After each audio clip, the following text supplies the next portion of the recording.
तो आज हम बेसिकली सवाल करने जाएंगे, कुछ नए नए तरह के सवाल देखेंगे, हम सवाल ही सवाल करने हैं आज के सवाल में। अलग अलग तरह की ज्योमेट्री आएंगी, उसमें हम बात करेंगे। क्वेश्चन अगर करते हैं, पहला हम हमको इस तरह से क्वेश्चन दे रखा है, जो कि है आपका यहाँ पे 30 ओम लगा हुआ एक रेजिस्टेंस है, और यहाँ पर ए है, और यहाँ पर आपका बी है, ओपन सर्किट है यहाँ से, और यहाँ पे आपका एक बैटरी दे रखी है, और यहाँ पे आपको एक बैटरी का इंटरनल रेजिस्टेंस दे रखा है, जो कि कहने को इंटरनल है पर है बहुत बड़ा।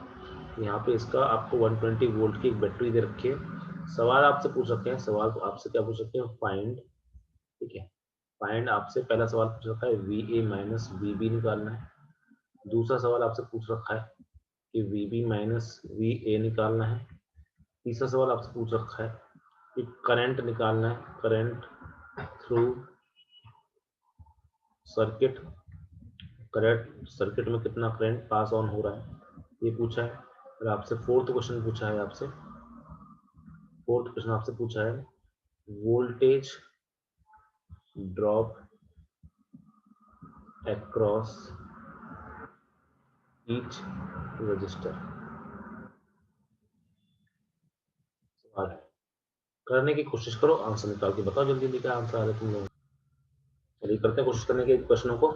आपका पहले वाले का आंसर क्या हो जाएगा, V A minus V B निकालना है, तो कुछ नहीं करना, यहाँ से यहाँ तो कूद नहीं सकते, तो यहाँ से चलो ऐसे करके, ठीक है, यहाँ से करके चलोगे तो भाई किसको प्लस मानना है किसको माइनस मानना है वो सेकेंडरी बात है, क्या है आपकी सेकेंडरी बात है। लेकिन सुन, बात करता हूँ तो आपका इसमें ओपन सर्किट है, ये कैसा दिख रहा है, साफ साफ आपको ओपन सर्किट दिख रहा है, और ओपन सर्किट है मतलब आपका सर्किट क्लोज नहीं है, तो इसका मतलब इस सर्किट के अंदर करंट कितना हो जाएगा, जीरो हो जाएगा। तो आपका इसका सी पार्ट का आंसर क्या हो जाएगा, आपका जीरो हो जाएगा। और हम बात करते हैं ओपन सर्किट में करंट क्या होता है, जीरो होता है। तो ये, तो जब यहाँ पर वोल्टेज ड्रॉप कितना होगा, तो रेजिस्टेंस में वोल्टेज ड्रॉप होता है आपका आई आर, आई जीरो है तो कितना वोल्टेज ड्रॉप होगा, जीरो। सिमिलरली यहाँ पे क्या हो जाएगा, प्लस माइनस, तो यहाँ पे भी जीरो हो जाएगा आपका, क्योंकि इसका भी आई आर होता है।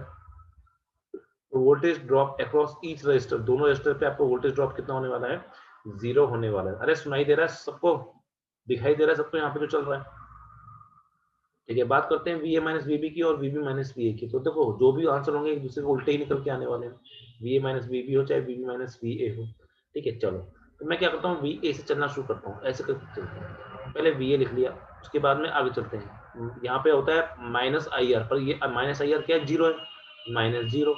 आगे बढ़ते हैं तो यहाँ प्लस से माइनस जा रहा हूँ, प्लस से माइनस जा रहा हूँ मतलब ड्रॉप कर रहा हूँ, ड्रॉप हमेशा नेगेटिव साइन के साथ लिखा जाता है। आगे बात करते हैं, आगे यहाँ पे भी कितना है ड्रॉप, जीरो ही है, ठीक है। आगे जाते हैं, यहाँ पे क्या आ गए हम, वी पे आ गए, इस इक्वल टू वी पे आ गए, बस इतना ही करना है, आगे इसका कुछ करना नहीं है।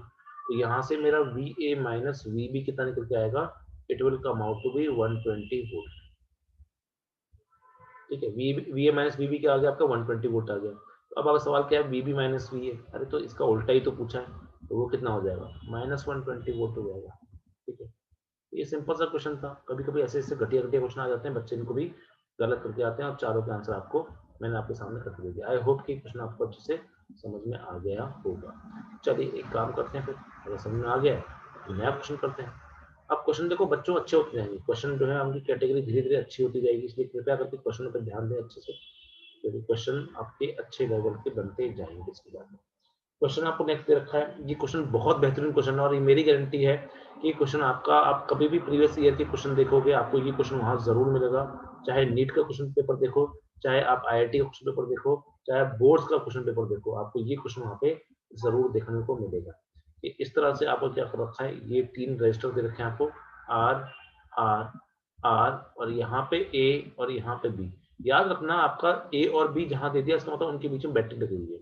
सवाल ऐसे पूछेगा, find the equivalent resistance, find the equivalent resistance, equivalent resistance between A and B, A और बी के बीच में इक्विवेलेंट रेजिस्टेंस बनाना। तो बड़ा अच्छा क्वेश्चन है, तो कृपया करके ध्यान देना। अगर कोई भी डाउट हो तो बाद में तो मैं हूँ बताने के, लेकिन प्लीज ध्यान देना इस क्वेश्चन पे, क्योंकि ये क्वेश्चन आपके उन चुनिंदा क्वेश्चन पे हैं जो कि अक्सर एग्जाम में ज्यादातर पूछे जा रहे हैं। तो इस क्वेश्चन को आप बिल्कुल छोड़ के नहीं आ सकते, और उसको समझना भी उतना ही इक्वली इंपॉर्टेंट भी हो जाता है आपके लिए।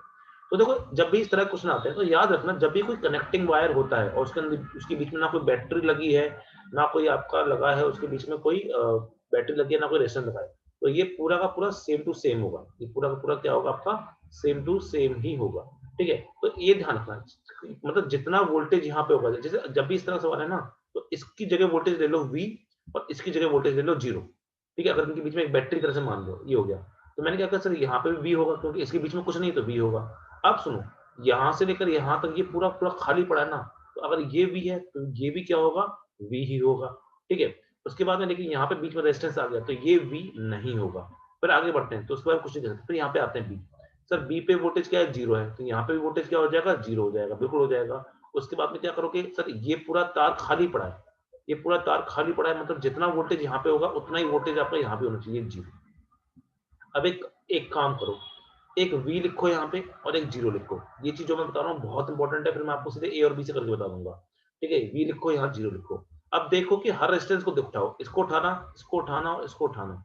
ये किस-किस के बीच में दिख रहे हैं? तो सुनो, तो देखो ध्यान देना, ये पहला वाला रेजिस्टेंस जब मैं उठाता हूँ, जब मैं पहला वाला रेजिस्टेंस, ये किसके बीच में दिख रहा है? सर ये मुझे V और 0 के बीच में दिखाई दे रहा है, V और 0 के बीच में। तो V और 0 के बीच में एक रेजिस्टेंस बना दो।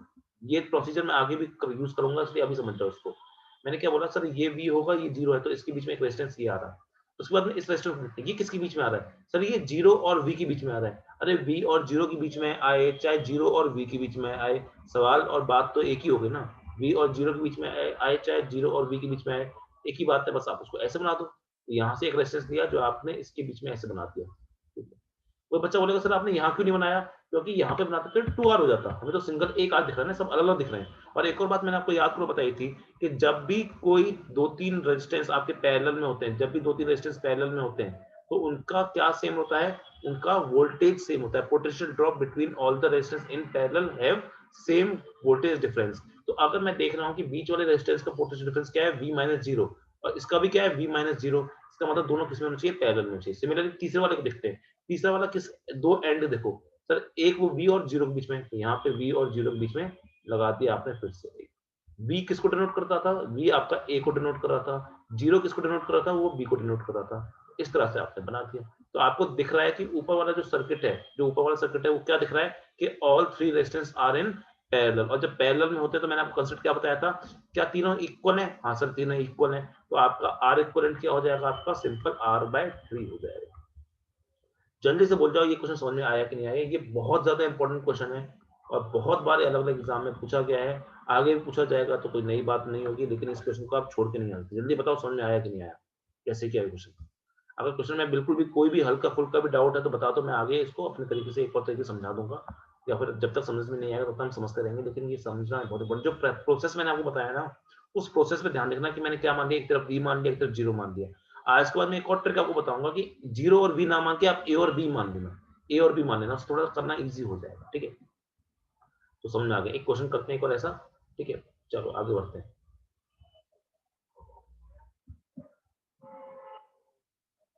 चलो, आगे हम फिर नया क्वेश्चन देखते हैं। नया क्वेश्चन भी कुछ इस तरह का है, लेकिन उसको पहले आप लोग ट्राई करने की कोशिश करना। आपसे हो जाएगा मुझे पता है, बस ट्राई करने की कोशिश तो करेंगे अपन। तो देखिए नेक्स्ट क्वेश्चन आपका इस तरह से, क्वेश्चन आपका सेम टू सेम वैसा ही है, बस क्वेश्चन में थोड़ा-सा मैंने फ़र्क कर दिया है। मान लीजिए मैंने क्या किया है यहाँ पे आपका, यहाँ पे एक रेजिस्टेंस लगाया जिसका नाम है R, फिर एक और रेजिस्टेंस लगाया जिसका नाम है आपका 2R और एक और रेजिस्टेंस लगाया जिसका नाम है आपका यहाँ पे 3R। और मैंने क्या किया, फिर से उसी पिछले वाले सवाल की तरह यहाँ पे एक रेजिस्टेंस लगा दिया, यहाँ पे, और यहाँ पे एक तार ऐसे लगा दिया। और इस पॉइंट को मैंने बोल दिया D और इस पॉइंट को मैंने बोल दिया C। ठीक है? अब सवाल में फिर से आपसे बोला गया है फाइंड इक्विवेलेंट या find R equivalent between C and D। C और D के बीच में R इक्विवेलेंट कितना होगा, ये निकालने की कोशिश करो। चलो कोशिश करो, आपको निकालने कहाँ से, चलिए कोशिश करो। हाँ, तो अभी हम पढ़ रहे हैं व्हीटस्टोन ब्रिज, और व्हीटस्टोन ब्रिज में ये जो हम चीज़ पढ़ रहे हैं आपका, ये तो बहुत हार्ड चीज़ है। मतलब मुझे केसीएल लगा के, खैर बच्चों ने, आप लोगों ने सुन लिया ना काफ़ी आपके लिए। केसीएल लगा के हम इस सवाल को कर सकते हैं। बहुत खतरनाक सवाल बनेगा आपका, पहली क्वेश्चन ये बनेगी, दूसरी क्वेश्चन ये बनेगी, पर इसमें एक स्पेशल कंडीशन हम लेके आते हैं। इसमें हम स्पेशल कंडीशन लेके आते हैं, ठीक है? स्पेशल कंडीशन क्या है आपकी, कि मैं क्या करता हूँ, आपका x और y बराबर रख देता हूँ। मतलब voltage at x is equal to voltage of y रखता हूँ। ये बहुत इंपॉर्टेंट चीज समझा रहा हूँ, क्योंकि देखो आप लोग सबको, मुझे पता है यहाँ जितने बच्चे बैठे सबको पता है बैलेंस व्हीटस्टोन ब्रिज क्या होता है, पर किसी को ये नहीं पता कि बैलेंस व्हीटस्टोन बनता कैसे है। ठीक है? बैलेंस व्हीटस्टोन हर बच्चे को यहाँ बैठे हुए पता होगा, पर किसी को ये नहीं पता बैलेंस व्हीटस्टोन ब्रिज होता क्या है, कैसे आया, कहाँ से बना, तो वो यहाँ से आता है। कि मैंने बोला है कि स्पेशल कंडीशन मैंने ले ली कि उस टाइम पे क्या है आपका x और y की वैल्यू बराबर हो गई। अगर x और y की वैल्यू बराबर हो गई और आपने इन ऊपर वाली फर्स्ट और सेकंड इक्वेशन दोनों में वो वैल्यू डाल दी, तो क्या होने वाला है देखना कि मैं x minus V upon R one plus ये तो जीरो हो जाएगा, प्लस x माइनस जीरो मतलब वो एक्स अपॉन आर थ्री हो जाएगा। ठीक है, ये क्वेश्चन जीरो ये बन गई कैसे फर्स्ट इक्वेशन बन गई। ठीक है, और बीच वाली इक्वेशन में जब x और y x y की जगह पे x रख देता हूँ, यहाँ पे क्या बन जाएगा x minus V upon R two plus ये जीरो हो जाएगा तो x और y इक्वल हो गए, और y की जगह फिर से x रखता हूँ x upon R four is equal to zero. तो दो इक्वेशन तुम्हारे सामने बन के तैयार हो गई। हाँ क्या नहीं, बन के तैयार हो गई। अब सुनना ध्यान से, तो मैं फर्स्ट इक्वेशन को एक बार वापस लिखता हूँ। देखो वही मैं बता रहा हूँ, हर बच्चे को यहाँ पता होता है कि बैलेंस व्हीटस्टोन ब्रिज होता क्या है, पर वो आया कहाँ से आज वो तुम्हारे समझ में आएगा। मैं यहाँ से x minus V upon R one is equal to minus X upon R three लिख सकता हूँ। सिमिलरली मैं यहाँ से क्या लिख सकता हूँ आपका x minus V upon R two is equal to मैं क्या लिख सकता हूँ यहाँ से, हाँ इज इक्वल टू मैं यहाँ पे लिखता हूँ आपका minus X by R four लिख सकता हूँ। अब एक काम करो, इन पूरी क्वेश्चन को डिवाइड कर दो, इन दोनों क्वेश्चन को डिवाइड कर दो।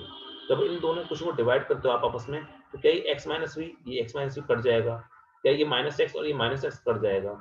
जब डिवाइड करते हो तो ये चीज क्या निकल के आएगी तुम्हारी, ये चीज निकल के आ जाएगी आपकी R two upon R one is equal to R four upon R three निकल के आ जाएगी। ठीक है, ध्यान देना ये चीज क्या निकल के आ जाएगी तुम्हारी R two upon R one is equal to R four upon R two. इसको हल्का सा मॉडिफाई करता हूँ, और यहाँ पे मैं लिखने की कोशिश करता हूँ इसको R one upon R two is equal to R three upon R four.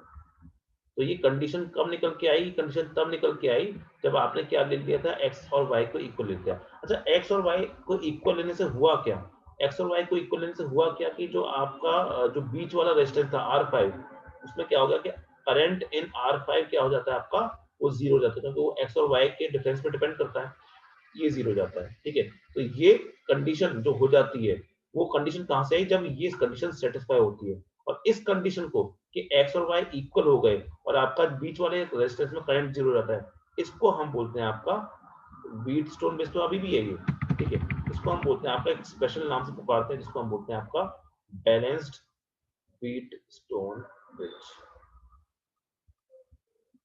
देखो मैं अगर आपको सीधे सीधे ये बता देता कि R1 upon R2 is equal to R3 upon R4, आप इससे भी बहुत ज्यादा खुश हो जाते, पर मेरा मेन मुद्दा आपको ये समझाना है कि ये व्हीटस्टोन ब्रिज क्या होता है और बैलेंस्ड व्हीटस्टोन ब्रिज क्या होता है। बैलेंस्ड और अनबैलेंस्ड में फर्क है।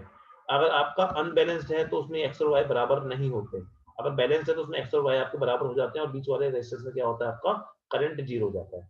अब सुनो सवाल, अब मैं आपको बताता हूँ व्हीटस्टोन ब्रिज होता क्या, बैलेंस व्हीटस्टोन ब्रिज क्या होता है। ठीक है, अभी तो मैंने आपको बताया कि बैलेंस व्हीटस्टोन ब्रिज आता कैसे। अब बैलेंस व्हीटस्टोन ब्रिज का मतलब है मेरे प्यारे बच्चों, बैलेंस व्हीटस्टोन ब्रिज का मतलब ये है कि आपका जो बीच वाला रेजिस्टेंस है, देखो होता क्या है, एक्सपेरिमेंट ऐसे होता है। एक्सपेरिमेंट क्या होता है मैं आपको एक्सपेरिमेंट बता देता हूँ। जैसे मान लीजिए इस तरह से आपका रेजिस्टेंस था, ठीक है, इस तरह से आपके रेजिस्टेंस थे,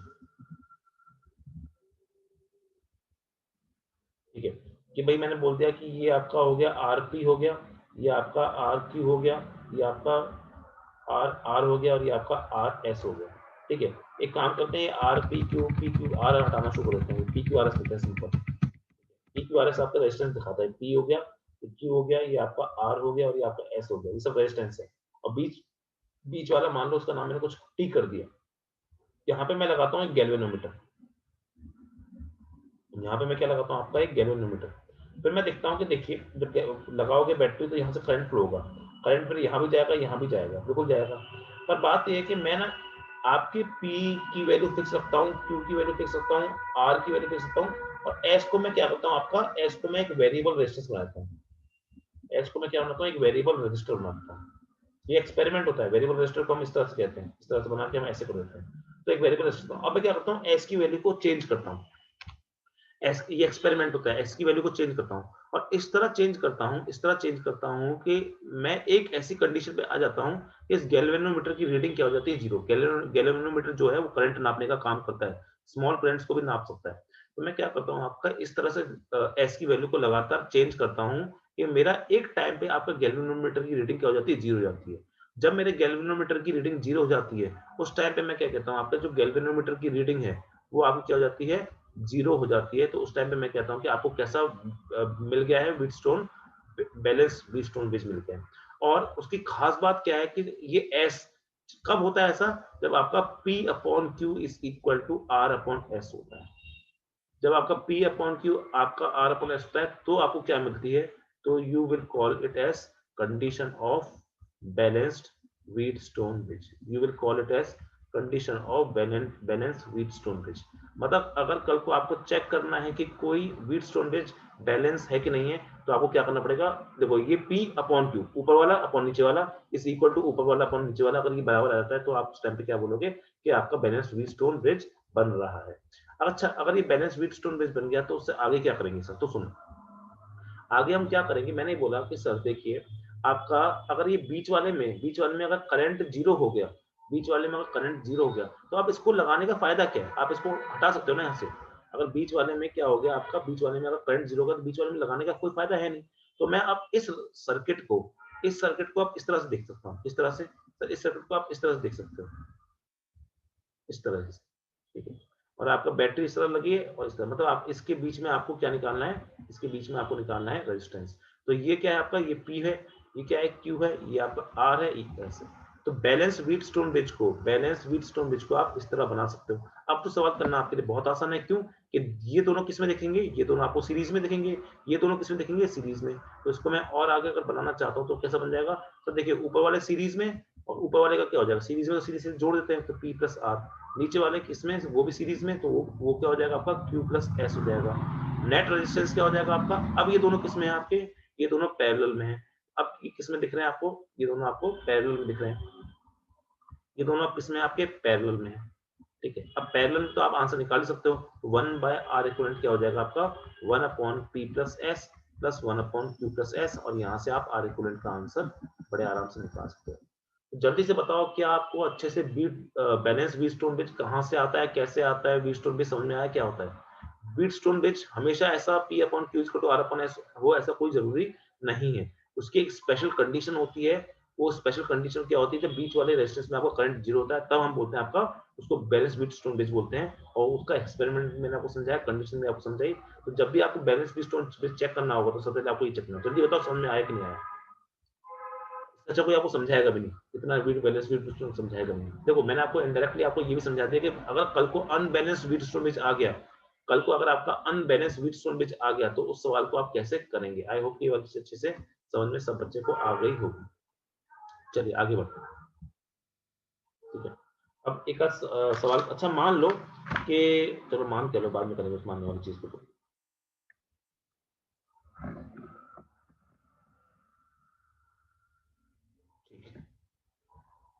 चलिए क्वेश्चन करते हैं। एक क्वेश्चन जो है शायद ये आईआईटी में आया हुआ क्वेश्चन, जो नेक्स्ट क्वेश्चन मैं आपको करवा रहा हूँ ये शायद आईआईटी का क्वेश्चन है, ठीक है। क्वेश्चन चलो बाद में देखेंगे, इस तरह से आपको दे रखा है, समझना इस तरह क्वेश्चन आते रहते हैं कई बार एग्जाम में। क्वेश्चन देखिए घबराना नहीं है, बस समझना है क्वेश्चन आपको क्या बेवकूफ बनाना चाह रहा है। अलग अलग जो क्वेश्चन आते हैं इस तरह से, बस आपको समझना सर्किट वाले जो भी क्वेश्चन आएंगे सर्किट डायग्राम वाले, उनमें से आपको बेवकूफ बनाने की कोशिश करने वाला है। और अब आप बेवकूफ बन जाओगे तो आप बेवकूफ हो, उसका मतलब क्वेश्चन वरना इतने आसान आते हैं इसके, बच्चा बिल्कुल बस टाइम वेस्ट कर रहा है अगर क्वेश्चन नहीं कर पा रहा है तो, ठीक है। तो इस तरह से क्वेश्चन आपको दे रखा है, खूब बड़ा वाला क्वेश्चन आता है। शायद सवाल आपका जेई में आया हुआ सवाल है, शायद एडवांस में आया कि मेंस में आया, ये याद नहीं, पर आया सवाल है। 60 वोल्ट की एक बैटरी दे रखी है आपको, यहाँ पे आपका 1 ओम का एक रेजिस्टेंस है, यहाँ पे 16 ओम का एक रेजिस्टेंस है, यहाँ पे 5 ओम का एक रेजिस्टेंस है, यहाँ पे आपका 3 ओम का एक रेजिस्टेंस है, यहाँ पे 6 ओम का एक रेजिस्टेंस है, यहाँ पे 10 ओम का एक रेजिस्टेंस है, और यहाँ पे आपका 2 ओम का एक रेजिस्टेंस है। सवाल में आपसे पूछा क्या क्या है, सवाल में फर्स्ट क्वेश्चन है फाइंड आर इक्विवेलेंट, ठीक है। सवाल में पहला सवाल है फाइंड आर इक्विवेलेंट, और दूसरा सवाल है आपका फाइंड, बहुत अच्छा सवाल है, फाइंड करंट इन, मैंने क्वेश्चन को थोड़ा सा अच्छा कर दिया है, find current in each resistance. जितने भी रेजिस्टेंस आपको यहाँ दिख रहे हैं सब में कितना आपका वो है करंट फ्लो कर रहा है, ये आपको बताना है, ठीक है। चलिए इस क्वेश्चन को मैं कर रहा हूँ, अगला क्वेश्चन आप लोग ट्राई करना, इस क्वेश्चन को मैं करने की कोशिश करता हूँ। देखिए क्वेश्चन है सबसे पहला कि फाइंड आर इक्विवेलेंट। तो आर इक्विवेलेंट निकालने के लिए पहले सबको बड़े प्यार से देखते हैं, तो जब देखते हैं तो क्या होगा सर, इसका तो कभी कुछ कह नहीं पा रहे, इस पे सबसे पहले गौर जाता है। देखो जब भी एग्जाम में क्वेश्चन आएगा तो सीधे हाथ करना होगा, वहां पर तरह का तुम डायग्राम खेल रहे हो, टाइम वेस्ट कर रहे हो। ये कैसे दिख रहा है आपको? ये दिख रहा है आपको व्हीटस्टोन ब्रिज दिख रहा है, मैं शॉर्ट में लिख रहा हूँ उसको WS ब्रिज, ठीक है, समझ जाओगे आप लोग क्या है। तो पहली बात तो ये WS ब्रिज है। अब ये बैलेंस है कि नहीं ये कैसे चेक करेंगे? तो देखो ऊपर वाला और नीचे वाला चेक करते हैं, क्या 10/5 क्या आता है? 2 आता है। ऊपर वाला और नीचे क्या 6/3 क्या आता है? 2 आता है। क्या दोनों बराबर आ रहे हैं? हाँ सर ये दोनों बराबर आ रहे हैं, बराबर आ रहे हैं। तो ये कैसा है आपका? ये आपका बैलेंस्ड व्हीटस्टोन ब्रिज है। कैसा ब्रिज है आपका? बैलेंस्ड व्हीटस्टोन ब्रिज है। अगर ये बैलेंस्ड व्हीटस्टोन ब्रिज है तो इसको हटा दो यहाँ से। जब इसको हटा दोगे क्योंकि बीच वाले में रेजिस्टेंस में करंट जाता ही नहीं आपका, तो उसको लगाने का कोई मतलब नहीं है। मतलब अब ऊपर ये दोनों सीरीज में ऊपर ये दोनों, अब मैं बनाता हूँ क्वेश्चन, ठीक है। अब मैं बनाता हूँ, देखो देखो जब करंट पूछा आपको हर रेजिस्टेंस में, तो सबसे पहले तो ये कर दो कि I/2 ओम कितना हो जाएगा? 0 हो जाएगा, क्योंकि जो बैलेंस व्हीटस्टोन ब्रिज बनने की वजह से बीच वाले में क्या होगा? करंट 0 हो जाएगा। अब इसको बनाते हैं, तो यहाँ पे हो गया ऐसे 10 ओम।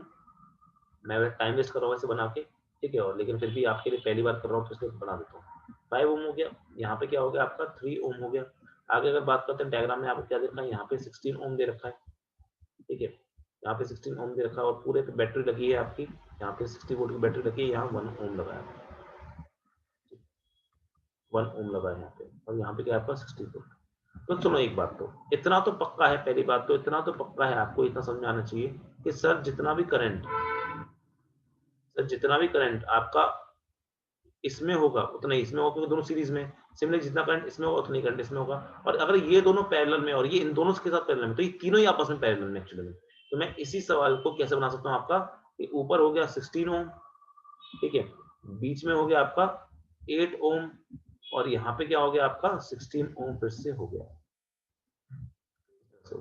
और नीचे फिर आपने क्या किया? एक बैटरी लगी हुई है और यहाँ 1 ओम का लगा हुआ है। गलती से भी इस 1 ओम को इनके पैरेलल में मत बोल देना। गलती से भी इस 1 ओम को इसके पैरेलल में मत बोल देना, क्योंकि पहले इस कॉम्बिनेशन को सॉल्व करना पड़ेगा, तब आप कह पाओगे क्या हो रहा है नीचे ऊपर। अब सुनो, नीचे आते हैं, फिर समझने की कोशिश करते हैं इस क्वेश्चन को। समझना अच्छे से क्वेश्चन को प्लीज। अब क्या करेंगे इस क्वेश्चन में? तो देखो इस क्वेश्चन को अगर मैं सॉल्व करने जाता हूँ, मैंने बड़ा रंग बिरंगा बना दिया, पर उससे कोई फर्क नहीं पड़ता।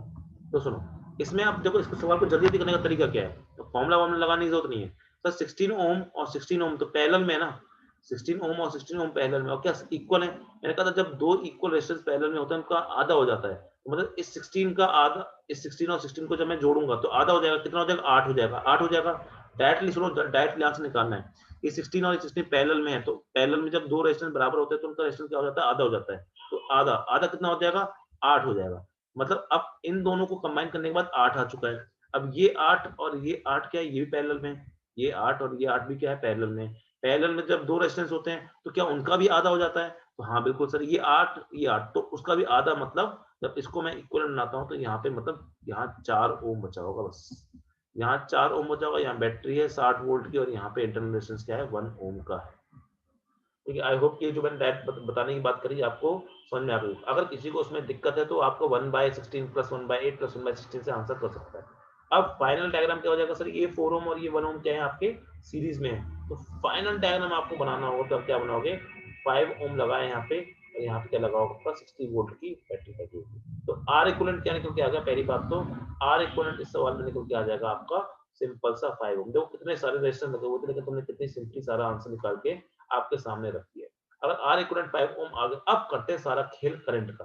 तो करंट को बांटा जाएगा, तो यहाँ से करंट निकलेगा, यहाँ पे करंट घुसेगा, तो जितना भी करंट यहाँ पे घुसने वाला है वो क्या है? इस प्लस की वजह से इसकी, वो आर इक्विवेलेंट की वजह से आएगा। तो पहली बात तो आई निकाल लेते हैं, ये आई हो गया, उसको बांटेंगे, आई यहाँ पे हो गया। अब सुनो,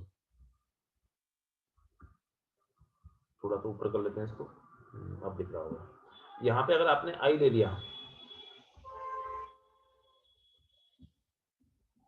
ठीक, यहाँ पे अगर आपने आई ले लिया तो ये कितना, इसको मान लो कि इसको आपने I1 ले लिया यहाँ पे, और इसको आपने क्या ले लिया? इसको आपने I2 ले लिया, ठीक है।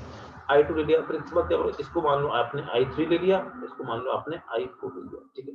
अब इसको हम आगे समझते हैं कि ये करंट करंट कहाँ कहाँ कैसे कैसे दिखेंगे। जैसे यहाँ पे वही चीज क्या हो गई? आई हो गई। क्वेश्चन को सॉल्व करने का तरीका बता रहा हूँ बस, और कुछ नहीं। तो यहाँ पे वो चीज क्या हो जाएगी आपकी? यहाँ पे वो चीज हो जाएगी आपकी I1 हो जाएगी ऐसे, और ये क्या चीज हो जाएगी आपकी? I2 हो जाएगी, ठीक है। यहाँ पे उसी चीज को मैंने क्या ले लिया? आपका I3 ले लिया, और उस चीज को मैंने क्या ले लिया? आपका I4 ले लिया। आगे बढ़ते हैं। आगे अगर मैं उसी सवाल को और सॉल्व करते जाऊँ तो ये क्या हो जाएगा? आपका I3 हो जाएगा, ये आपका हो जाएगा I4 हो जाएगा और ये क्या हो जाएगा आपका I2 हो जाएगा। यहाँ से क्या है आपका I है, ठीक है। एक सेकंड गड़बड़ हो गई कुछ, I1 तो है ही नहीं है उसमें। चलो बढ़िया, I1 नहीं है तो और भी अच्छी बात है, नहीं कर दिक्कत, ठीक है। यहाँ पे हो गया आपका, हाँ सही सही सही, ठीक है। अब बात करते हैं आई निकालने की। तो आई तो क्या हो जाएगा आपका, वो हो जाएगा V upon R equivalent. Total I क्या होगा, वो वी अपॉन आर यानी 60/5, यानी नेट करंट कितना निकल के आ रहा है आपका, नेट करंट निकल के आ रहा है 12 ओम। मतलब वो इस वाली शाखा में कितना करंट होगा आपका, वो होगा 12 ओम। इस वाली शाखा में कितना करंट होगा, वो होगा आपका 12 ओम। और आ रहा आंसर क्या सकती जी? नहीं, आंसर तो 5 आना चाहिए।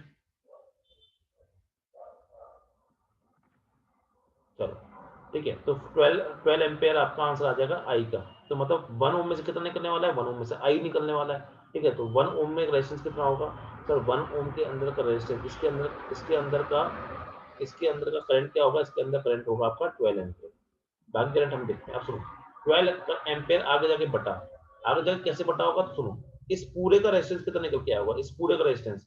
तो सर ये 12 + 6 और ये 5 + 3 8, तो इस बार 2/3 कर लोगे। चलो उसको क्यों सोचना है, यहाँ पे सोचो आपको। सर ये आई कितना है, ये आई है 12, ठीक है। यहाँ पे आई बटा होगा I3 में, I4 में और आपका I2 में बटा होगा, ठीक है। I3 में, I4 में, I2 में बटा होगा। जब पैरेलल में करंट बढ़ता है, जब पैरेलल में करंट बढ़ता है तो किस तरह बढ़ता है सर, वो बढ़ता है आपका I1:I2:I3। मतलब हम यहाँ पे I3 की बात नहीं कर रहे हैं, I3 की बात नहीं कर रहे हैं। मैंने कहा था जब पैरेलल में, आप ये सारी चीजें मैंने पहली क्लास में पढ़ाई है, जो पहली क्लास में दिक्कतें करके आया उसको दिक्कतें होगी, ठीक है।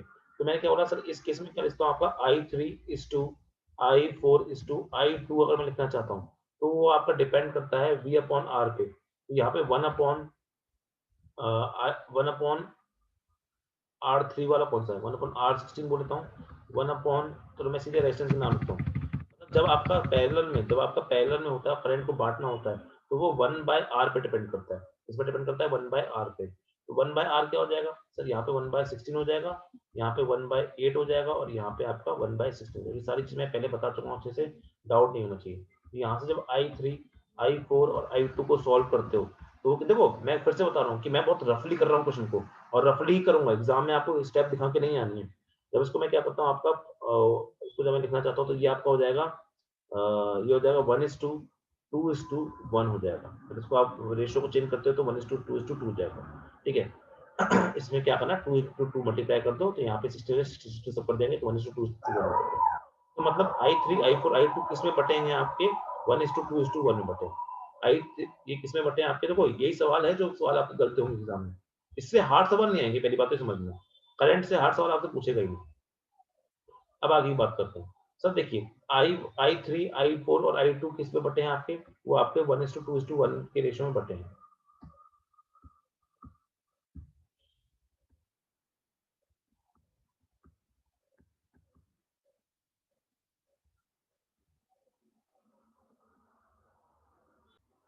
तो मेरा I3 I4 I2 किस में बटे हैं इसमें।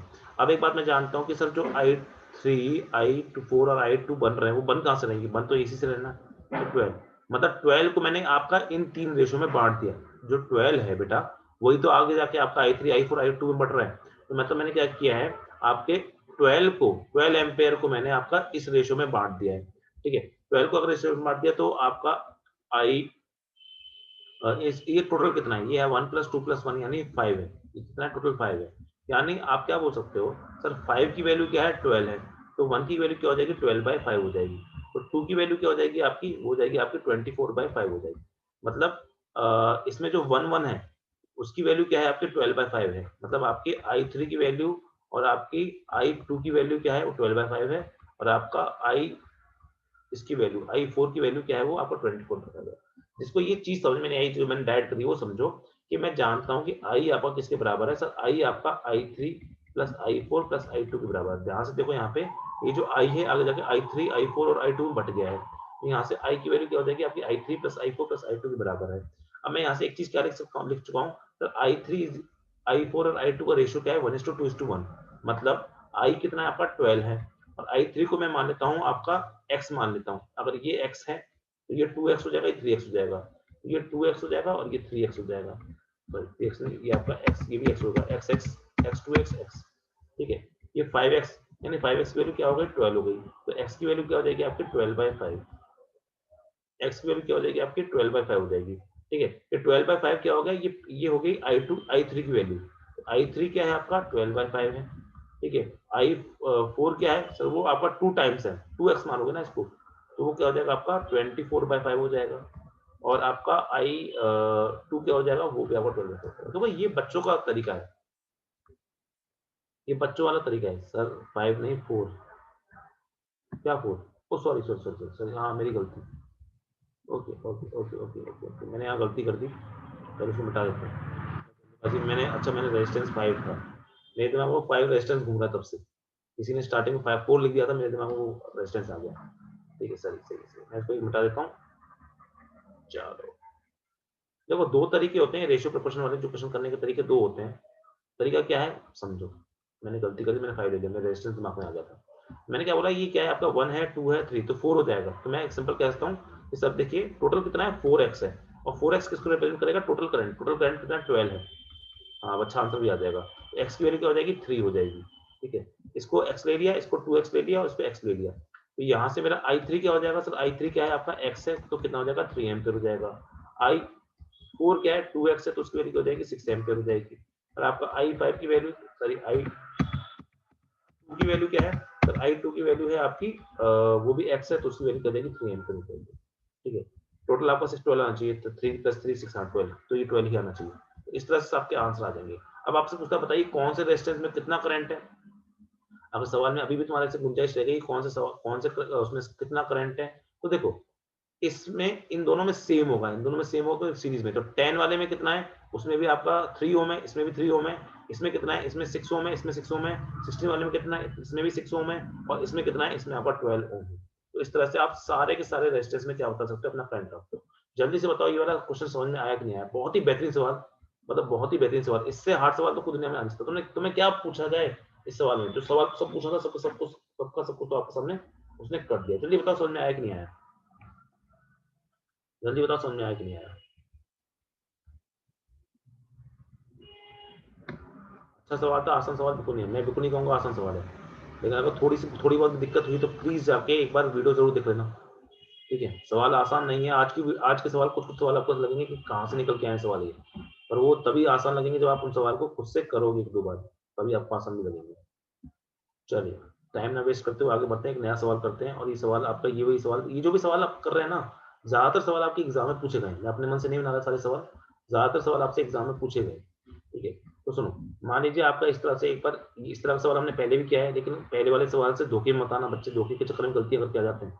इस तरह से एक सवाल आपको दे रखा है कि भाई मान लीजिए ये आपका इस तरह से है, और यहाँ पे आपका इस तरह से लगा है कुछ, ठीक, और ये आपका ए हो गया, और ये आपका बी हो गया। इस तरह का सवाल हमने पहले भी किया था, लेकिन उसको सेम सवाल को समझ के धोखे में मत आ जाना, अलग अलग सवाल है। ये 2 ओम हो गया, ये आपका 8 ओम दे रखा है मान लीजिए। ठीक है, यहाँ पे आपको 25 ओम दे रखा है, और यहाँ पे आपको 16 ओम दे रखा है, यहाँ पे 4 ओम दे रखा है। इसमें सवाल पूछा है find R equivalent between A and B. फिर से बता दूं, एक इस तरह का सवाल हमने पहले भी किया था, और वो सवाल और इस सवाल में जमीन आसमान का फर्क है। पहले वाला सवाल कैसे किया था, पहले वाला सवाल मान लो इस तरह से किया था कि यहाँ पे 8 ओम है, फिर यहाँ पे 25 ओम है, ठीक है, और मान लो यहाँ पे तुम्हारा 4 ओम है। वो सिर्फ इतना था, बाकी हमने यहाँ पे क्या किया था, खाली खाली तार लगाए थे, यहाँ पे खाली खाली तार लगाए थे।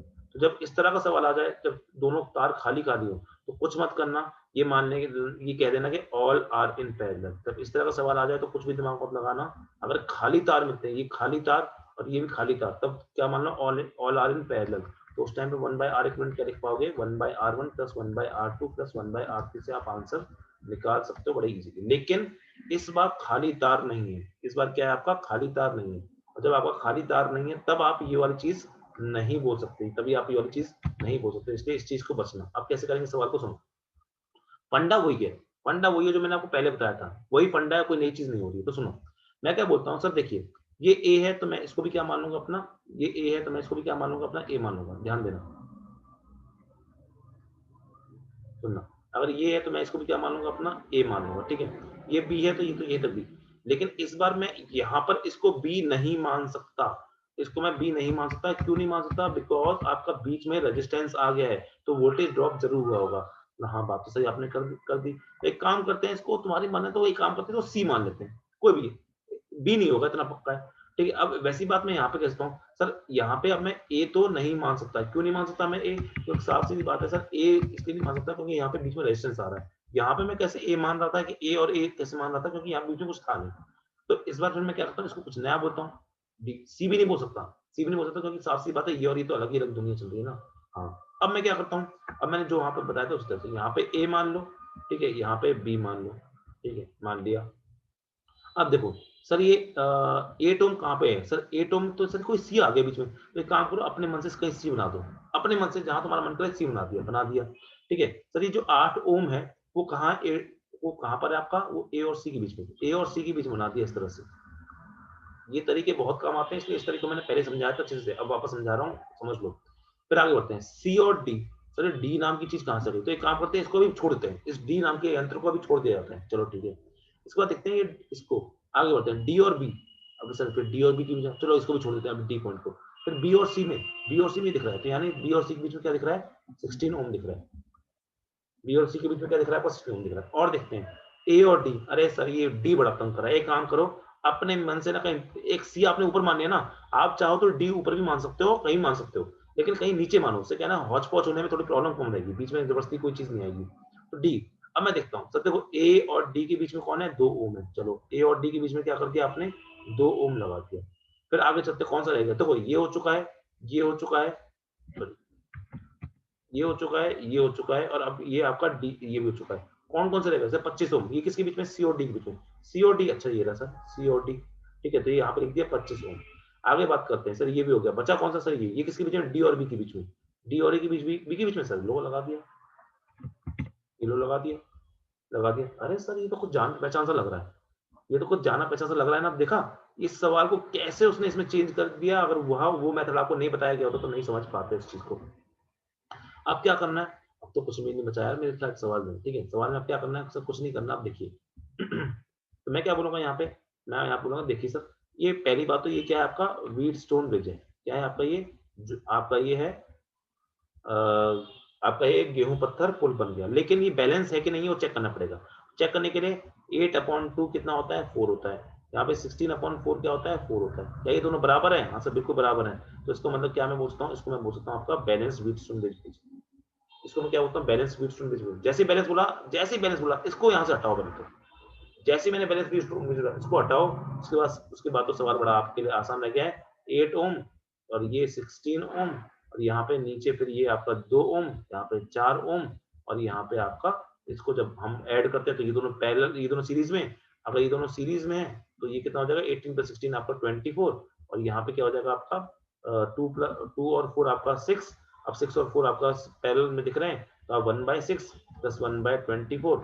देखो कई बार आप चाहते हो कि मैं जल्दी से आंसर निकालना चाहता हूँ, तो मैंने आपको बताया था एक और तरीका, जब दो ही रेजिस्टेंस होते हैं तो आप आर इक्वलेंट को आप इस तरह से भी लिख सकते हो ना, R1 R2 bye R1 plus R2, इस तरह से भी लिख सकते हो, जल्दी आंसर आ जाएगा। और कुछ नहीं, जब दो ही आपको रेजिस्टेंस दिखे तो 24 इंटू 6 डिवाइड बाई 24 प्लस 6, तो कितना आ जाएगा? 24 इंटू 6 डिवाइड बाई 24 प्लस 6, 30 हो जाएगा।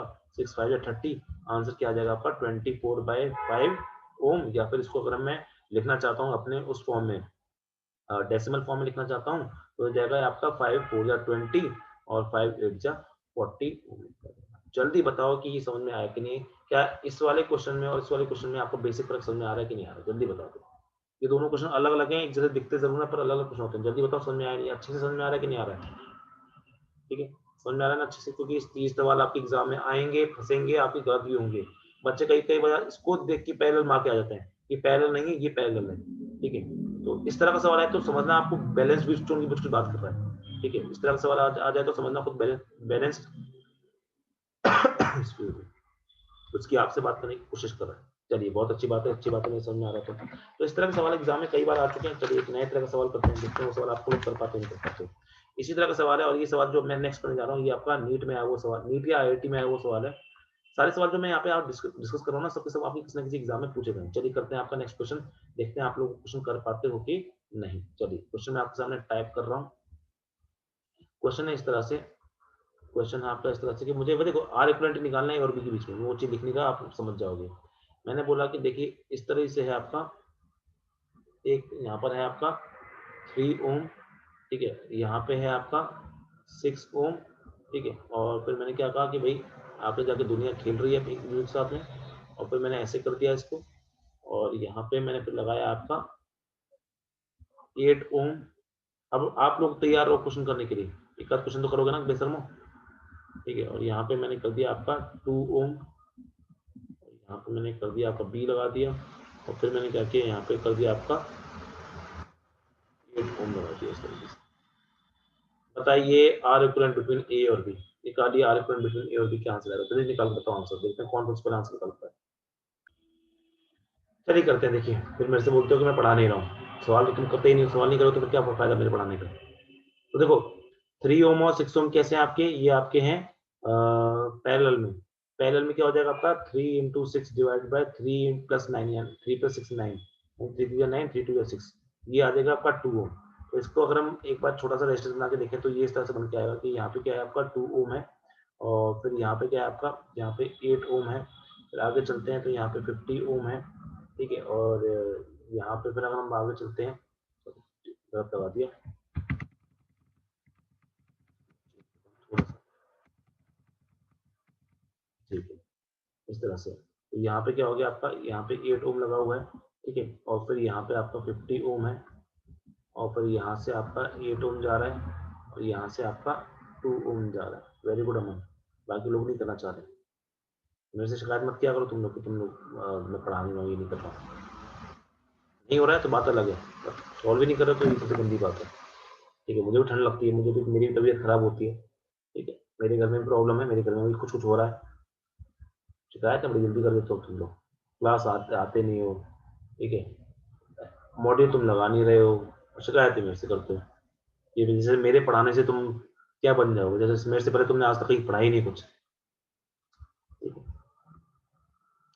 चलो मैं ये बात इसलिए बोल रहा हूँ कि मेरे से अभी एक बच्चा सी है, चलिए, तो ये आपका मैंने बताया कि इस तरह का जब सवाल होता है तो आप इसको वीटस्टोन मान सकते हो, डायरेक्ट वीटस्टोन मत बनाया करो, गलती कर सकते हो, कौन सा कहाँ आएगा उसमें आप गलतियां कर सकते हो, इसलिए दिमाग लगा के वीटस्टोन बनाया करो। यहाँ पे अगर आपने ए लिखा है तो यहाँ पे बी लिखा है, तो यहाँ पे आप कहीं मेरे अपने मन से सी और डी लिख लो कुछ भी, ठीक है, यहाँ पे सी बना दो, यहाँ पे डी बना दो, यहाँ पे ए बना दो, यहाँ बी बना दो, ठीक है, फिर देखो ये कौन है, ए और सी के बीच में, ए और सी के बीच में क्या हो जाएगा आपका 8 हो जाएगा, सी और डी के बीच में आपको 50 हो जाएगा, और आपका सी और डी ये हो गया, ये हो गया, ये 2 ओम किसके बीच में, ए और डी के बीच में, 2 ओम किसमें है, ए और डी के बीच में, सी और बी के बीच में आपका कितना है, ये 8 है, ये भी हो गया, ये हो गया, सी और बी के बीच में आपका 8 आ गया, और ये डी और बी के बीच में कितना आ गया आपका 2 आ गया। अब चेक करो कि क्या वो है कि नहीं, विटस्टोन ब्रिज है कि नहीं, बिल्कुल साफ साफ दिख रहा है, विटस्टोन दोनों बराबर है, 8/2 8/2 बराबर रहेंगे, हटा दो इसको, हटा दो तो ऊपर क्या आ जाएगा, ऊपर आ जाएगा आपका 16, नीचे आ जाएगा आपका 4, ऊपर 16 नीचे 4, तो आप सिंपल करो 16 इंटू 4 प्लस 16 प्लस 4, ठीक है, 16 इंटू 4 अपॉन 16 प्लस 4 कितना हो जाएगा आपका 20 हो जाएगा, 4 5 20, आंसर क्या आ जाएगा आपका 16/5 ohm will be your answer, 16/5 ohm will be your answer. I hope कि क्वेश्चन हर बच्चों को अच्छे से अब तो समझ में आ गया होगा, इस तरह का सवाल एग्जाम में आएगा तो कम से कम इस सवाल को गलत तो करके बता देना गधेड़ो, ठीक है, चलिए चलिए एक नए तरह का सवाल करते हैं जो कि यहाँ से थोड़ा सर्किट से हटके है, लेकिन फिर से बता दूं क्वेश्चन आपके एग्जाम का ही है, नए क्वेश्चन नहीं मैं लेके आ रहा, ठीक है, चलिए क्वेश्चन है आपका, लैंग्वेज क्वेश्चन है, 2 इलेक्ट्रिकल बल्ब्स, देखते हैं इस क्वेश्चन को पहले कौन करता है, 2 electrical bulbs rated P1 watt and V volts and, इस तरह के सवाल बच्चों एग्जाम में बहुत आते हैं। पावर रेटिंग पढ़ी ना तुमने, पावर रेटिंग मैंने बताया था कल आपको, मतलब एक लास्ट क्लास में पावर रेटिंग मैंने बताया था, पावर रेटिंग सब लिखी होती है, हर किसी के ऊपर पावर रेटिंग में पावर लिखी होती है, और साथ में कितना होता है, कितना वोल्टेज का है वो लिखा होता है उसमें हमेशा, ठीक है, वी वोल्ट्स का लिखा हुआ है, they are joint they are joint in parallel they are joined in parallel and voltage V is applied, voltage V is applied, find the total power dissipated,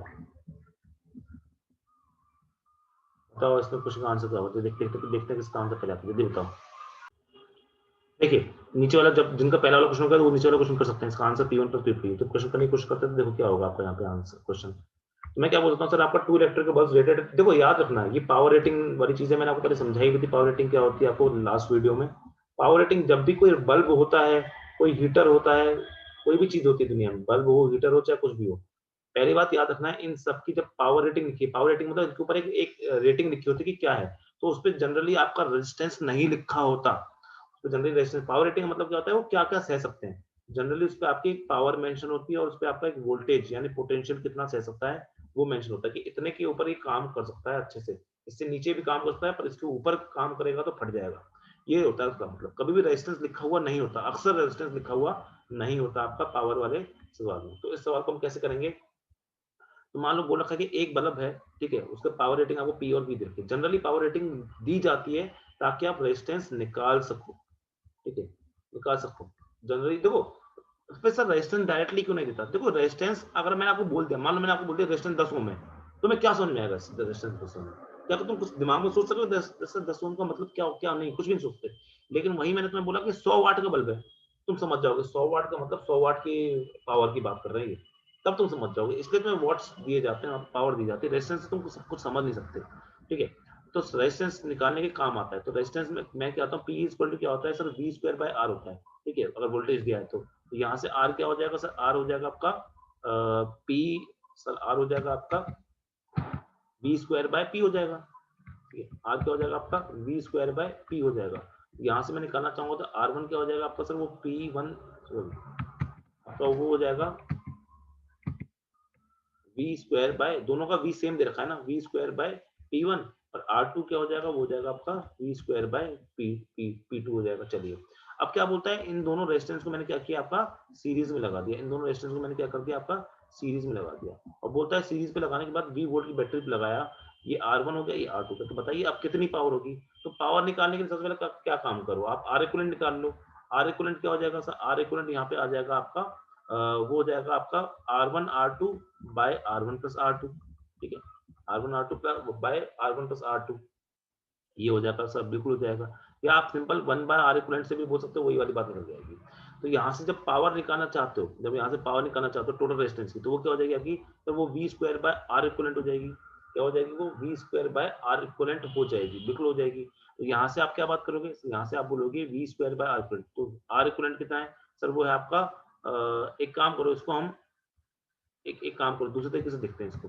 तो मैं इसको V square by R equivalent को क्या मैं V square into 1 by R equivalent बोल सकता हूँ, हाँ सर बिल्कुल बोल सकते हो।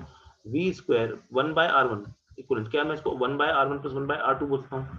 अरे आर इक्विवेलेंट निकालने का तरीका क्या होता है, पैरेलल में 1 by R one plus 1 by R two होता है, हाँ सर।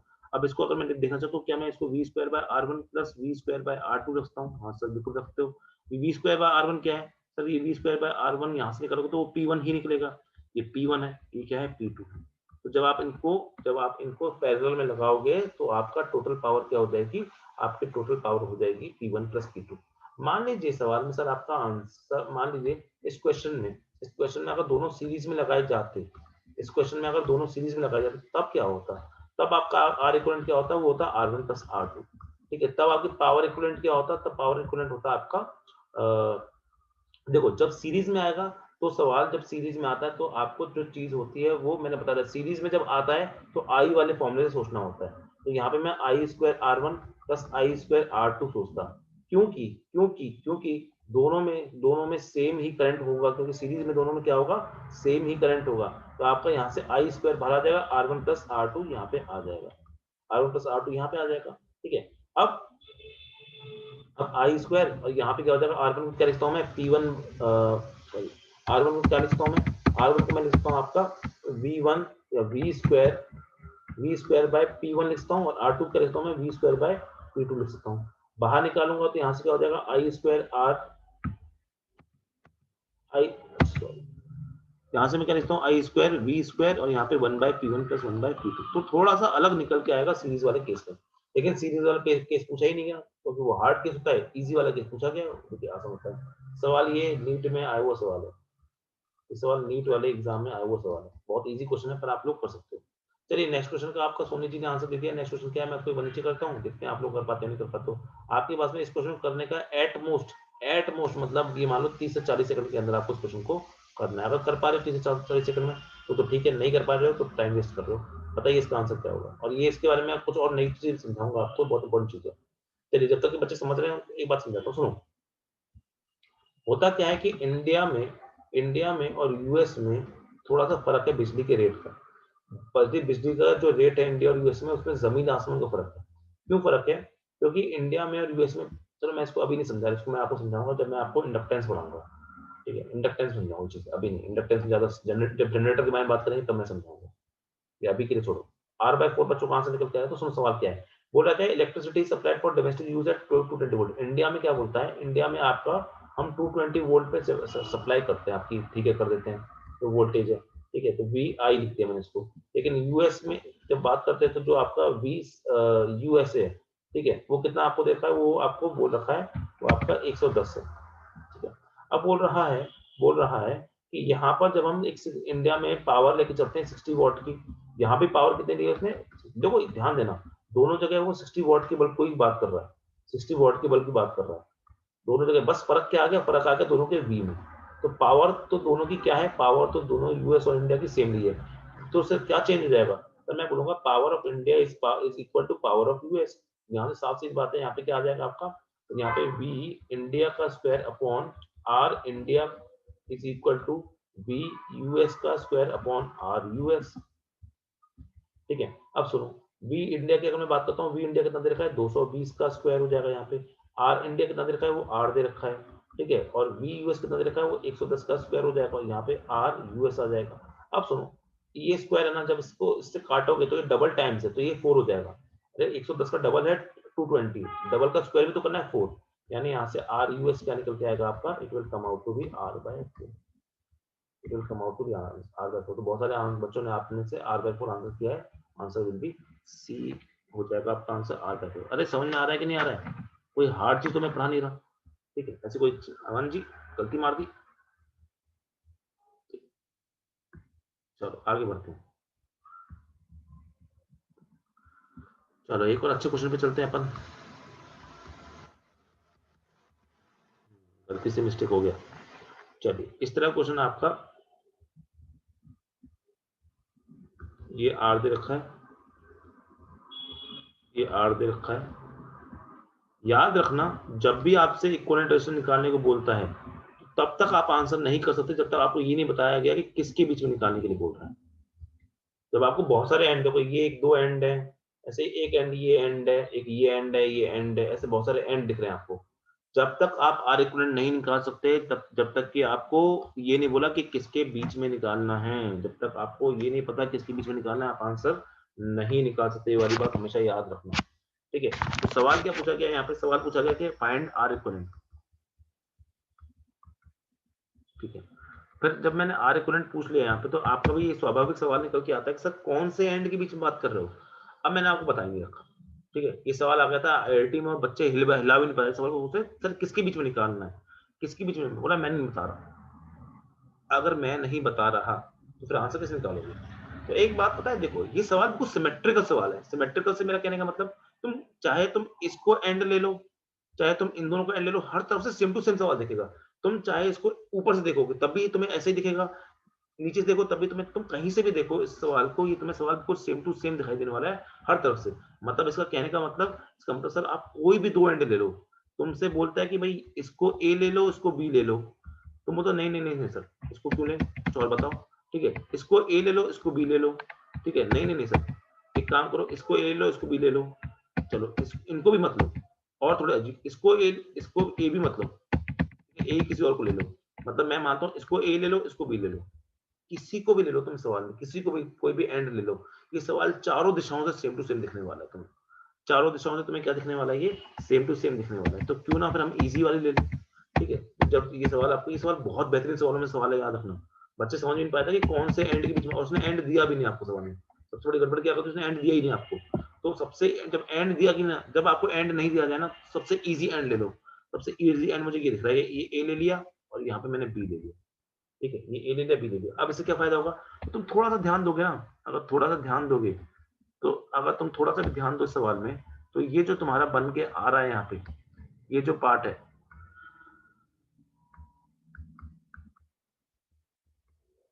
ठीक है, ये जो तुम्हारा पार्ट है, ये वाला पार्ट, ये तुम्हारा और कुछ नहीं, ये तुम्हारा व्हीटस्टोन ब्रिज दिख रहा होगा तुम्हें मेरे ख्याल से।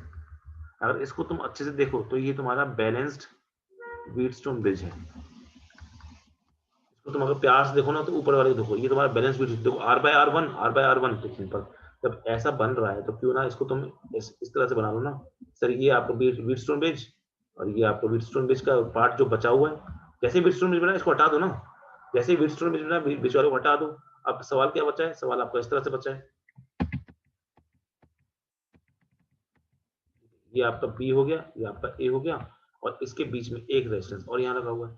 ये ऊपर वाला व्हीटस्टोन ब्रिज, इसके नीचे ये आर हो गया, तो ये व्हीटस्टोन ब्रिज, ये आर आर, ये आपका आर आर। ठीक है, अब इसको देखो जल्दी जल्दी करते हैं, अब मैं इसमें टाइम वेस्ट नहीं करना चाह रहा। तो देखो ये आर आर कितना हो जाएगा, 2R हो जाएगा, ये आर आर कितना हो जाएगा, 2R हो जाएगा। अब ये 2R और ये 2R किसमें, पैरेलल में। जब सेम रेजिस्टेंस पैरेलल में लगे होते हैं तो उनका आधा हो जाता है, तो यहाँ पे नेट का जाएगा आर आ जाएगा, मतलब इस पूरे का क्या आ गया आर। अब ये आर और ये आर किसमें, सर ये दोनों पैरेलल में। जब दो रेजिस्टेंस सेम, जब सेम रेजिस्टेंस आपके पैरेलल में होता है तो उनका आधा हो जाता है, तो आखिरी में आर इक्विवेलेंट क्या निकल के आएगा आपका, R/2। इस तरह क्वेश्चन करने की अगर तुम एबिलिटी पा रहे हो तो मैं मान रहा हूँ कि तुम क्वेश्चन कर पा रहे हो। अगर इस तरह नहीं कर पा रहे हो तो क्वेश्चन फिर तुम टाइम वेस्ट कर रहे हो। क्वेश्चन बहुत आसान आते हैं बच्चों, बस थोड़ा सा दिमाग को थोड़ा खुला रखना है। व्हीटस्टोन ब्रिज के बहुत सवाल आते हैं एग्जाम में, बहुत सवाल, बच्चे बस समझ ही नहीं पाते कि व्हीटस्टोन ब्रिज का सवाल बना कैसे। बस जिस दिन समझ जाओगे आराम से सवाल कर पाओगे, क्या कहने वाली बात भी नहीं है। चलिए नेक्स्ट क्वेश्चन देखते हैं। क्वेश्चन देखिए, क्वेश्चन है आपके सामने इस तरह से,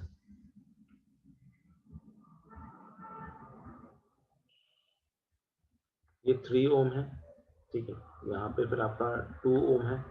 प्लीज यार जल्दी जल्दी आंसर निकालने की कोशिश क्या करो।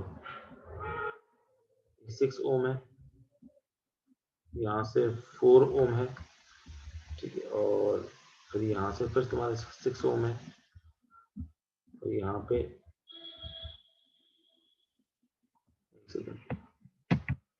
यहाँ से आपका इस तरह से है, और ये प्लेन वायर है, ये प्लेन वायर है, और यहाँ पे तुम्हारा 12 ओम है, और यहाँ पे तुम्हारा 4 ओम है। यहाँ पे प्लेन वायर है, और इस तरह से सवाल अच्छा था। ये सवाल नीट में IIT में सवाल आया हुआ है, ठीक है, तो सवाल नीट में IIT में आया हुआ है, ये और भी देख लो। सवाल फिर से सेम है, बताइए आर इक्विवेलेंट कितना होगा। ठीक है, मैं मुश्किल से आपको 30 सेकंड दे रहा हूँ सवाल करने के, देखते हैं आप लोग आंसर निकाल देंगे, तो बताइए आंसर। आज की क्लास के आखिरी क्वेश्चन से, ठीक है, इसके बाद ये जितने भी तरह के सवाल हैं, ये सब तरह के सवाल एग्जाम में आए हुए हैं, तो कॉम्बिनेशन में जितने सवाल कर सकते हो सब मैंने अलग अलग तरह के सवाल करवा दिए हैं।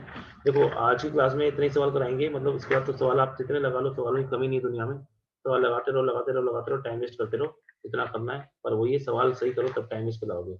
इसके बाद जो नेक्स्ट सवाल में हम इलेक्ट्रिकल इंस्ट्रूमेंट शुरू करने वाले हैं। नेक्स्ट क्लास में हम इलेक्ट्रिकल इंस्ट्रूमेंट शुरू करेंगे, जिसमें हम पढ़ेंगे आपको गैल्वेनोमीटर क्या होता है, आपका गैल्वेनोमीटर के बारे में पढ़ेंगे, ठीक है। नेक्स्ट क्लास में हम आपका पढ़ने वाले हैं गैल्वेनोमीटर क्या होता है, उसके बारे में पढ़ने वाले हैं। फिर हम एमीटर पढ़ेंगे, गैल्वेनोमीटर एज अ एममीटर पढ़ेंगे, galvanometer as a voltmeter पढ़ेंगे, जहाँ पर शंट रेजिस्टेंस इनके नाम पे चीजें पढ़ेंगे। उसके बाद हम मीटर ब्रिज पढ़ेंगे, ठीक है, मीटर ब्रिज पढ़ने वाले हैं। उसके बाद फिर हम आखिरी में आपका पोटेंशियोमीटर पढ़ने वाले हैं, और ये दोनों चीज पढ़ने के बाद में आपका चैप्टर समाप्त हो जाएगा। तो ये मान लीजिए आपका करंट इलेक्ट्रिसिटी चैप्टर अगले 2-3 क्लास में, एट मोस्ट 2 क्लास में, तो मैं गेस कर रहा हूँ, ठीक है, 2 क्लास के अंदर अंदर आपका ये करंट इलेक्ट्रिसिटी चैप्टर खत्म हो जाएगा। उसके बाद हम नया चैप्टर कैपेसिटर स्टार्ट करेंगे, ठीक है। होमवर्क में छोड़ दे क्वेश्चन, क्यों ऋतु जी ऐसा क्यों छोड़ दें, ऐसे कैसे छोड़ दें ना, बिल्कुल ना छोड़ेंगे, मैं आज तक कोई होमवर्क नहीं छोड़ा, इसमें क्या छोड़ दूंगा। चलो सुनो, इस क्वेश्चन करते हैं। तो सबसे पहले देखो यार, साफ सी बात है, ये दोनों एक सेम एंड पे, जब सेम एंड दूसरी होती है तो पैरेलल होते हैं, यानी 3 और 6 किस में आपके पैरेलल में, तो 3 और 6 को पैरेलल में जब आता है तो आंसर 2 आता है। तो 3 और 6 पैरेलल में आते हैं तो इसका आंसर क्या आता है आपका, 2 आता है। तो यहाँ पे क्या हो जाएगा, 3 6 जा 18 हो जाएगा, तो 6 3 18, सॉरी बस क्या 3 6 8, सॉरी उल्टा जोड़ दिया ना हमको, यहाँ 9 आएगा, ठीक है, तो 3 9 3 6, तो ये आपका यहाँ पे 2 ओम आएगा।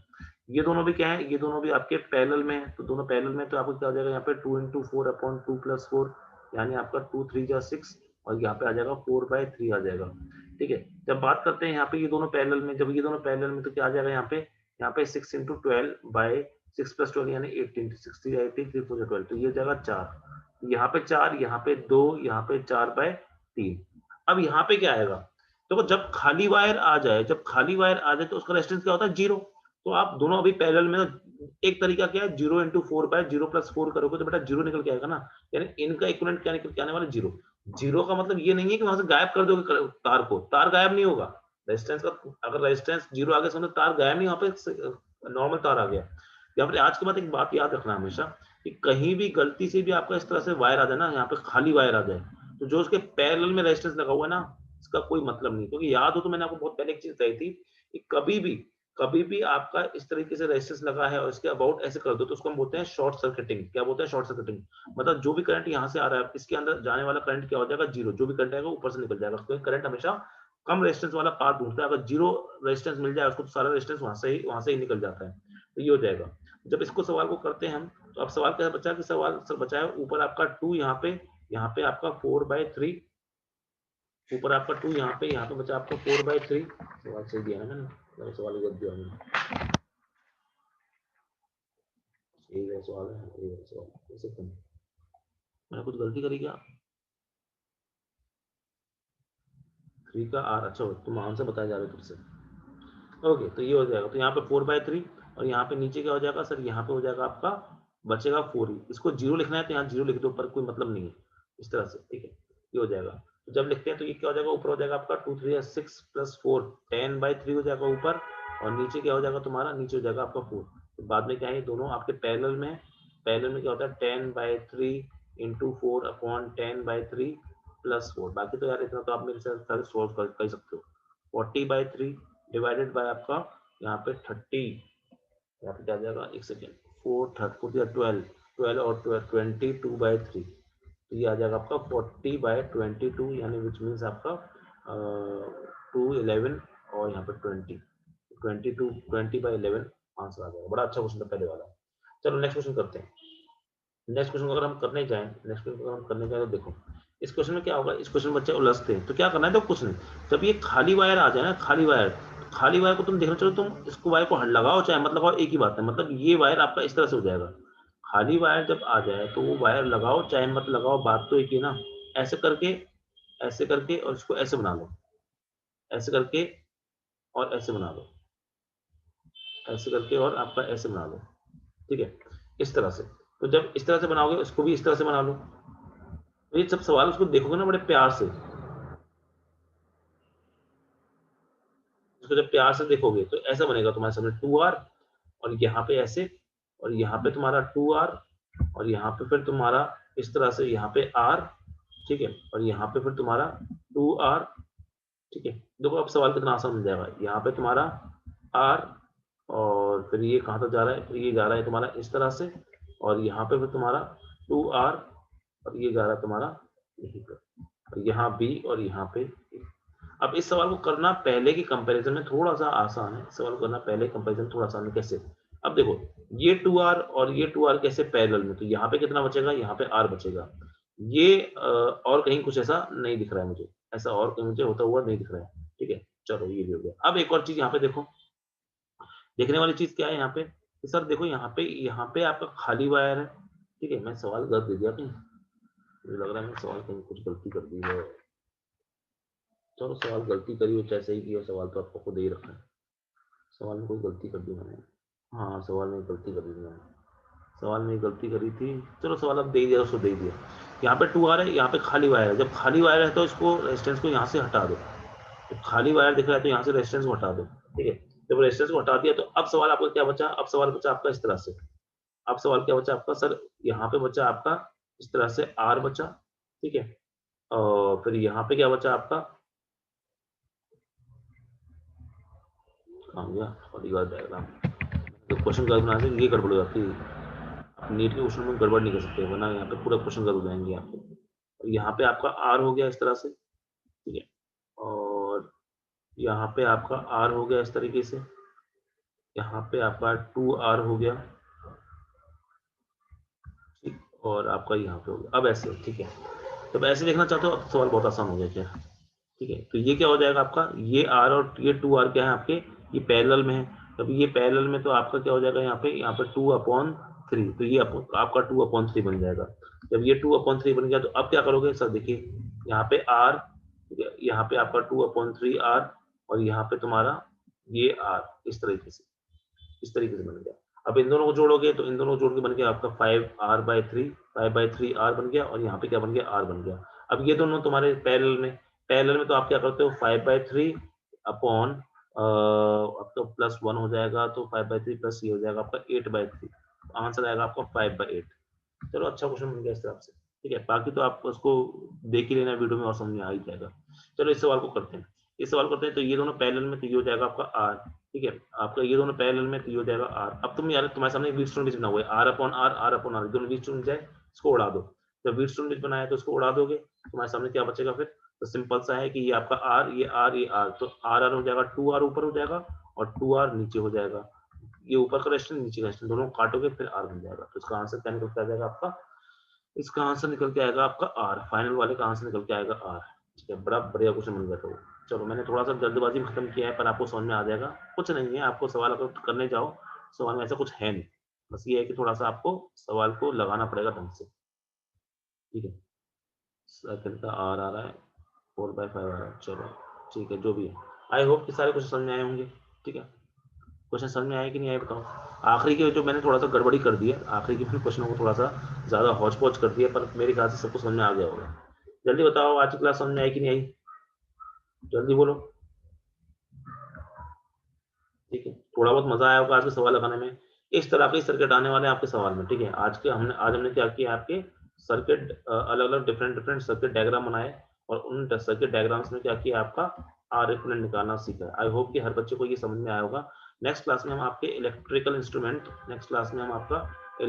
इंस्ट्रूमेंट शुरू करने जा रहे हैं।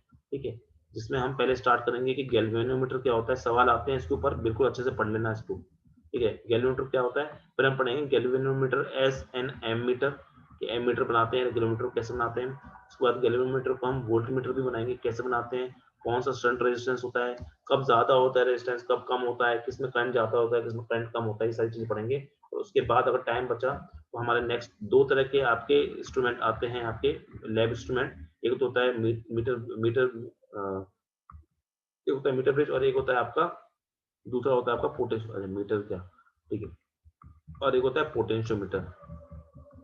ये 2 तरह के आपके हम इंस्ट्रूमेंट आगे पढ़ने जा रहे हैं। ठीक है, आप इतना ही आज के लिए, इतना ही पढ़ रहे हैं। थैंक यू वेरी मच, मिलते हैं आपसे नेक्स्ट क्लास में। आई होप कि सबको क्लास समझ में आई हुई। Thank you for attending the class. नमस्ते to everyone, see you in the next class. टाटा, bye bye and good night to everyone.